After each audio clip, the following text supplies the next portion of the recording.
fun on the range.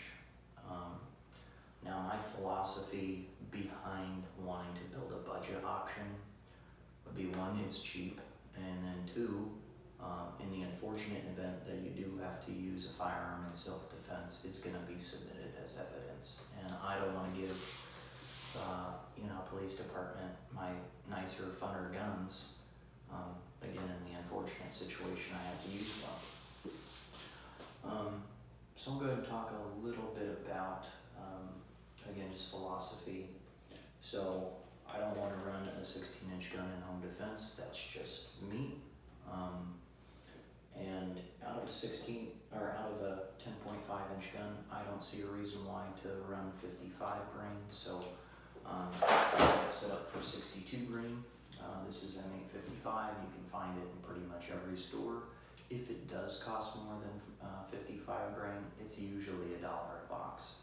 So that's why I would run 62 grain out of this. You're going to get a little bit better performance out of 62 grain with this short of a gun. Talking about the gun. So this is something I put together pretty much from spare parts. I think the only things I've actually bought for this gun are the sling, the charging handle,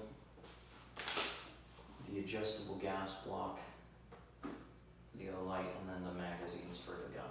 Everything else was laying around. It was spare parts. So I'll go ahead and go over the gun. I'm an ass guy, so I'm going to start at the back. Got SBA3 pistol brace. Underneath that is an Aero Precision 6-position buffer tube. Inside the buffer, I believe this is an LBE carbine buffer and carbine spring. Nothing fancy. Nothing fancy with the lower either. It's a PSA, like the cheapest ones you can buy, with an enhanced polished trigger. Again, all mil-spec parts on the lower, 90-degree safety selector, MOE grip. In between the upper and the lower, I'm running an AccuEdge just to take out the receiver slot. The upper is Bear Creek. Inside the upper, I've got an Aero Precision nickel boron BCG. I'm running a Break Warhammer charging handle.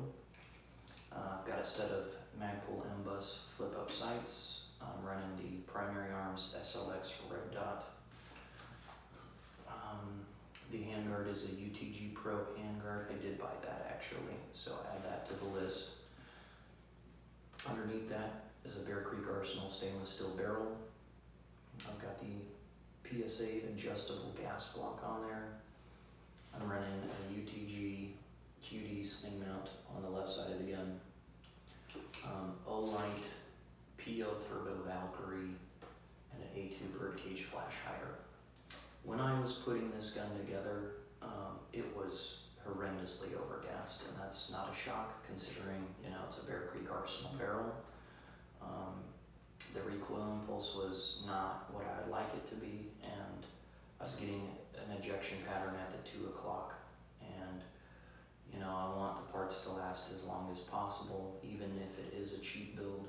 I don't see a reason why to run an overgas gun and beat your internals apart. So I threw the adjustable gas block on there. When I first put it on, I just clicked out 5 clicks, and miraculously, I'm getting perfect ejection at the 5 o'clock. So I left that right where it was set to, and the recoil impulse is a lot more desirable now. Say what you want about Olight being a trash company.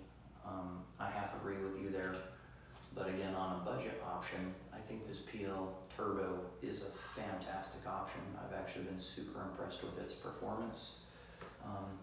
Compared to, like on this build, I've got the Streamlight RM2 HL. This is their newer model with their high lumen head, and it's still only putting out 22,000 candela. There's a substantial difference between the two with the candela, and I'll probably do a video on that. This light from Streamlight runs nearly 2.5 times the price of this Olight I purchased. I options, especially, you know, in that general ballpark of pricing. But I like running my lights at the 12 o'clock position on top of the gun. I'm just weird like that. And I also like having replaceable batteries. Now, I do LARP at the house a lot, so in the guns, as they sit, they do have rechargeable batteries in them. But I like to be able to go into a store and buy CR123s if I need them to throw in the gun. That being said, I do keep spare batteries in the grip. I keep 2 extra rounds. I keep a stack, so I've got 2 CR123s, and then I also keep a set of foamy earplugs in case you forget your earplugs at the range. I've done that too many times. And an additional spare CR2032 for the red dot. Now again, I am not saying this is what you should do. This is just what I've done, and this is how I have it set up for me. I do trust this gun. I have got 500 plus rounds through this so far without a single malfunction. Even when the gun was overgassed, I never had a malfunction with it. Again, I just did not like the recoil impulse. I did not want to beat my internals apart, so I threw an adjustable gas block in there, and that resolved the issues that I was having with this. Now back to philosophy on the budget. I've got, instead of a plate carrier or instead of chest rigs, which I do have both, for me, I would think that I would not have time to put that stuff on if I were to ever use this in a defensive situation. So what I have is, I purchased this on Amazon. It was like 20 bucks. It's from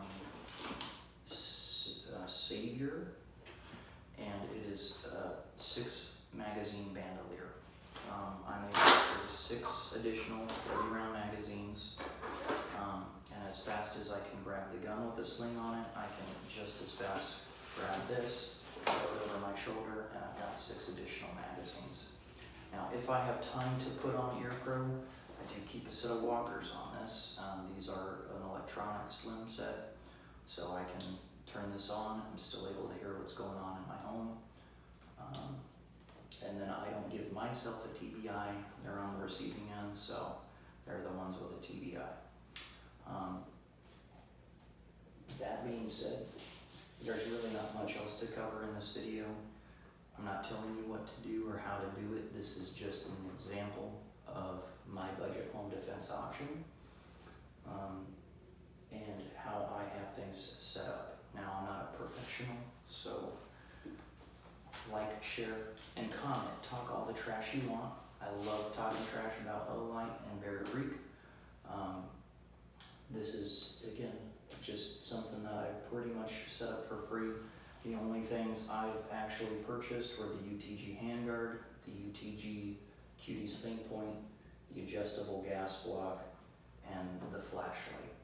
Everything else was spare parts laying around. The Arrow BCG came out of this arrow here, which I replaced with a Bootlegging Industries adjustable BCG.